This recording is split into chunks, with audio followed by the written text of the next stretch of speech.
This story starts with Rishi Sunak. Don't click away. I've been thinking too hard. Yet again, quelle surprise. And it all started when, don't look at my garden Uggs, don't look, don't judge, I'm comfy. It all started when Rishi Sunak resigned. Does anybody remember that? It was a while ago. Anyway, he resigned and it transpired that most of the news stories were about what his wife was wearing in the background. And it kicked off this chat that we had on Instagram stories about the role of Prime Ministers' wives, and it was and like kind of about how we're obsessed with them in this really weird way. And at one point it was going to be called a video that thank God I didn't make, called The Thirst Traps of Prime Ministers' Wives. But basically I just noticed that there wasn't one non-conventionally attractive slim woman among all of our prime ministers that had a wife, and so few of our prime ministers didn't have a wife that it started to be a little bit suspicious. And it made me think about the idea of partner as brand extension. Then I got served a reel on Reels, surprisingly enough, all about this idea. And mostly I think that short form video doesn't really add that much to my life, but this was a reel that made me take notes. So here are some of the notes I made. In it, the person pointed out that in this day and age, being an it girl dating a man means that you are risking humiliation in some way.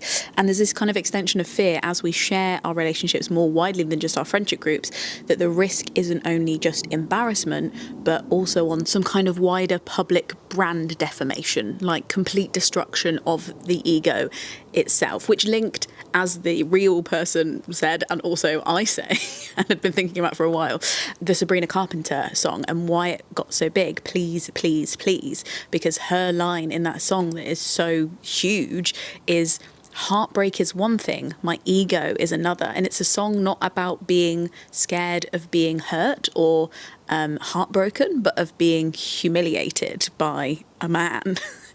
And as we look to a lot of the women, especially like this year, I feel like this year has been like the women for year in pop.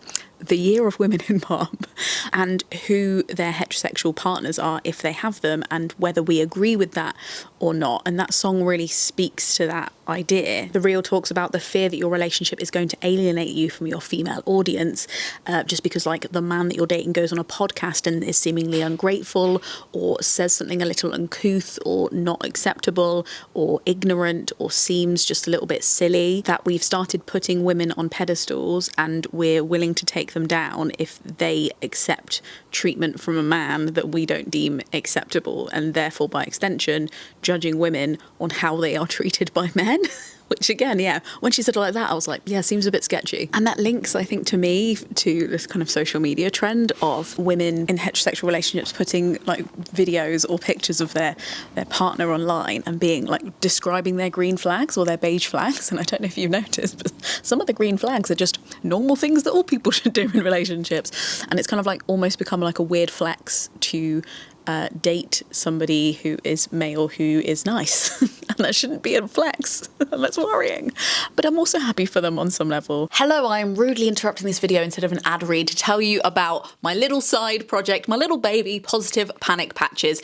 These are climate dares that you can earn, kind of like scout badges or guide badges, and they've all got a little action about the climate attached that you can do, and then give yourself a little badge for it. You can read your first book about the climate, you can change something about the way you eat, you can write to your MP, you can shift where you spend some of your money, or you can grab a positive panic pal. If you want to find out more, you go to lenanorms.com/shop. And I really just wanted to make something out of recycled thread that was non-intimidating, really fun, and gave you really doable first steps. So thank you to everybody who has already ordered a positive panic patch and for humouring my silly little projects. Back to the video. And of course, then that made me think about the whole But Daddy, I Love Him fiasco with Taylor Swift and her lines and her lyrics, where she's like, I don't cater to all these vipers dressed in empaths clothing. I'm never going to hear the things that you're saying, sanctimoniously performing soliloquies I'll never see. And then honestly, I think maybe my favourite Taylor Swift line of all time, I can't remember. I'll tell you something about my good name. It is mine alone to disgrace. And then it made me think about like the K-pop star Karina, and I read about this story where apparently she had to just apologise for even having a boyfriend and then immediately break up with him because her fans were like, isn't our love enough? And this kind of parasocial, I think the thing with pop stars, it makes me sound a million years old to call them pop stars at the moment, is that they have found out through watching Britney and all these other celebrities get completely torn down by the media that having some kind of your personal life public is inevitable, like it's inescapable. They don't feel like they can keep it private, and therefore it has to become a little bit part of their brand. They have to think about it as brand extension and to what extent they share it and like, oh. And while I can't control the lives of celebrities, I do worry about how that trickles down to us and like how healthy that is. And it came back up in my brain, it came bubbling back into my brain last night because we were watching some of the UK episodes of Love is Blind, which by the way I've got a little bit sucked into, but that's a story for another day. Anyway, in that there is like a tropey part of every single season where the couple have fallen in love over a very short amount of time without seeing each other. They've had a little holiday together and then they have to go back to their hometowns and introduce their new partner to their friends and their family. And there is a salty experience almost all of the time in which it always seems like the partner is being interviewed and the friends or the family are calling the shots as to whether this wedding will go forward. And it's so toxic and very weird. And I think to a certain extent it makes sense to like want the people around you's approval. But there's never like a reciprocal recognition from the parents or the friends or the family members or whoever that they're also like, they have to also make the new partner like them, because they're also going to play as much of a vital role in the person they love's lives as them. And like there's no like reciprocal exchange of like, we both need to like each other, like who's right, who can, you know, we're both allowed to give feedback to this person about each other. But it doesn't make one of ours more valid than the other. Sometimes, you know, I don't know, I guess they didn't know each other that long, so I think that's a bit more valid. But all of this got me thinking about whether we should listen to feedback about our significant others and whether it's good or bad. And I'll give you a spoiler right now. I don't come to a conclusion at the end of this video. I don't know, but I did write down a pros and cons list. And for me, I think it's made me feel a lot more clear about where I stand on it and reflecting on like how I might have acted in the past before, or how I've even just like secretly thought and how I don't want to think that way anymore. So let's go. The pros of listening to the people that you love, or like maybe the people who are just your fans, the general public, the society at large, is experience and opinion of the person that you either plan to get into a relationship with or already in a relationship with. Number one, you can lack objectivity or the ability to even have any objectivity when it comes to the person you love. That's kind of the nature of love. But I do think to some extent being objective is like the key to like choosing the right person, and having like a little bit, you know, not a whole list, but like a little bit of a list, a little table about what you want and what you think you might need is like healthy. And having friends and family that remind you of that, especially if you're having to make a decision over a very short period of time, like being on an insane Netflix show that never ends, then I get it. I totally get it. And I think that there is places in which like objectivity is needed. However, people with really strategic lists about who they need is weird. And there was a woman on Love is Blind last night who was telling her daughter that she shouldn't marry this man because he didn't have a freaking degree.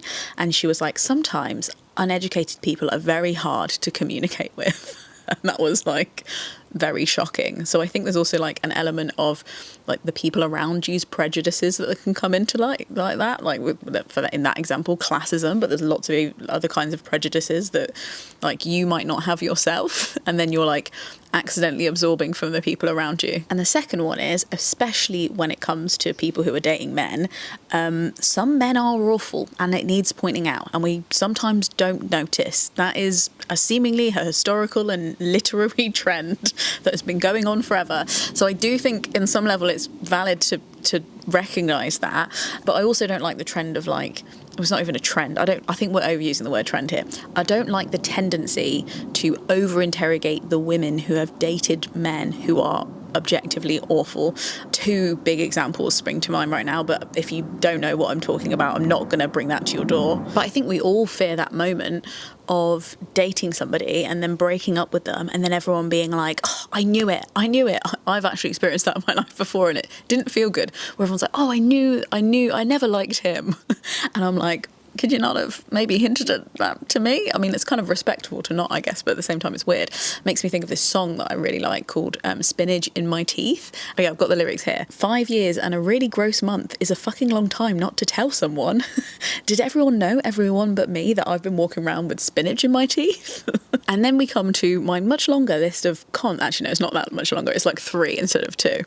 List of cons about why maybe it's not good to listen to the general public or your idea of yourself or the people around you's idea of like what your partner should be and whether they're perfect for you or not. Firstly, relationships are inherently subjective. And that's like what makes them kind of magic. Like they're just supposed to be to your taste. I don't know how to tell you, but like you're allowed to just like have preferences and enjoy it. And I think sometimes people, when they're wondering about whether they approve of people's partners, they're thinking about whether they would like to hang out with them or how they would feel if they had to spend loads of time with them. But like objectively, they won't need to. That's you're hanging out with them. So I think if we allow things to become too subjective, we miss those opportunities to make these really weird relationships. Like everybody knows them, everybody's seen them. Ones that shouldn't work. Like there's some weird combination of 2 personalities that you wouldn't put together, but when you actually see them together and you see them interact and you see them build a life together and have a very long marriage, you're like, oh, that's the secret sauce. I don't know why it works, but it just does. And I think when we hold ourselves to our brand standards of who we think we are and the kind of person we think we should be with, we miss out like so much. And also, if we're picking somebody based on their brand, like fitting our brand, then we hold them to that brand forever. We stop them from changing. We shut down the idea of flux in a relationship, and we also solidify our brand. I know that in my relationship that I've been in for nearly 8 years now, I realise, thanks in the comments to whoever reminded me that Christmas is only 4 months away, because that has changed my perception of time. Anyway, yeah, for my relationship, like we've changed so much, like a ridiculous amount. If we didn't have the room to do that in the relationship because we had to fit into like a brand or an idea of who we were going to be, it would have been a nightmare. We probably wouldn't be here. Number 2 is, and I think about this a lot, the fact that if you're in a good relationship, you're your best self when you're with your partner, and you can't necessarily show that to other people all the time. They might not be able to see it. Like the whole reason that you're in this subjective soup of a relationship that's to do with each other and how you interact is that you can't have that and show that with everybody. I'm the most patient with the person that I'm with. I'm the most calm. I'm the most vulnerable. And if I could show that to everybody, I would. But for some reason, I can't be that patient with everybody. And I think how we see what we think our friends need often conveniently lines up with what we give them as a friend, which is great, but like that's why we are their friend, because we're there and we already give that to them in their lives. Their partner might be there to give them something not completely different, but like a little taste, a little shimmer of something different, a little spicy something extra, and not that. Stop, get your head out of the gutter. I mean like different kinds of support, different perspectives, and just play a different role in their life, and that's okay. But I don't think we always like think about that when we think about who we think we know as a person or as like a friend or a daughter or a sister or something.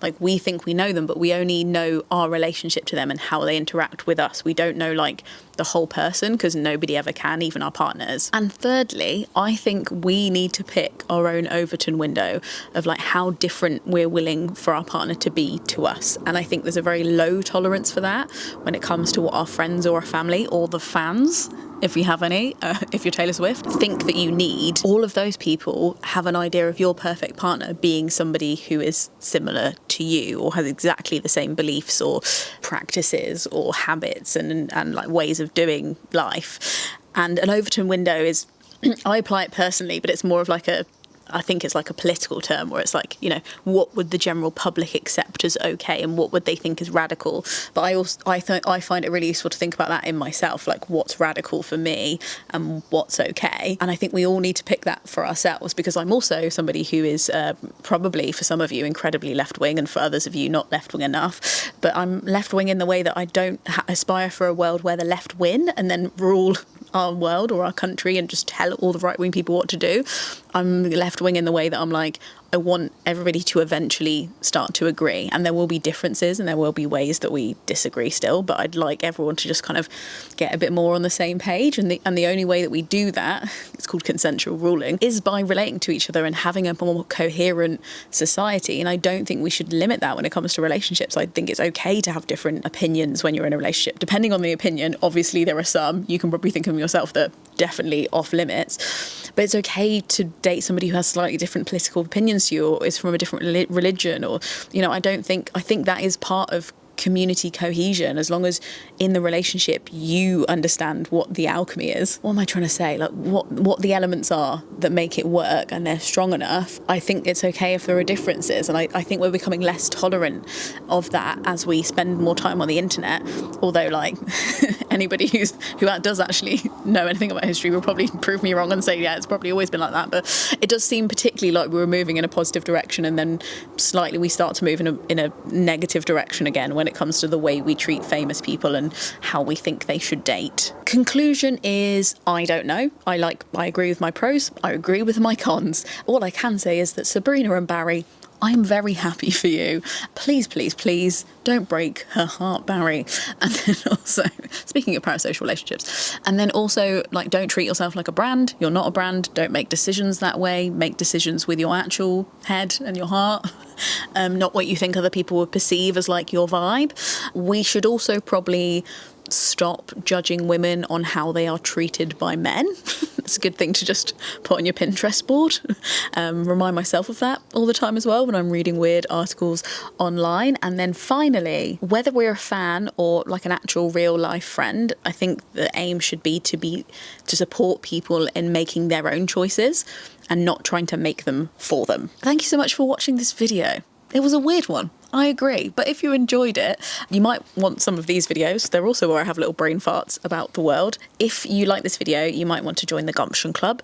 It's where people can tip me to make sure these videos keep happening, and I have loads of new offerings on Patreon as well. We've got playlists, we've got secret poems, we've always had a podcast. The podcast is now like 103 episodes deep, and we also have a Discord channel where you can chat to other people in a nuanced and safe environment about weird things that you're thinking about that you see online, like this. Let me know what you think in the comments, although you probably already have. And I appreciate that. I want to keep chatting about it. I don't have a solid opinion. Thank you so much for watching. Frogsnog out.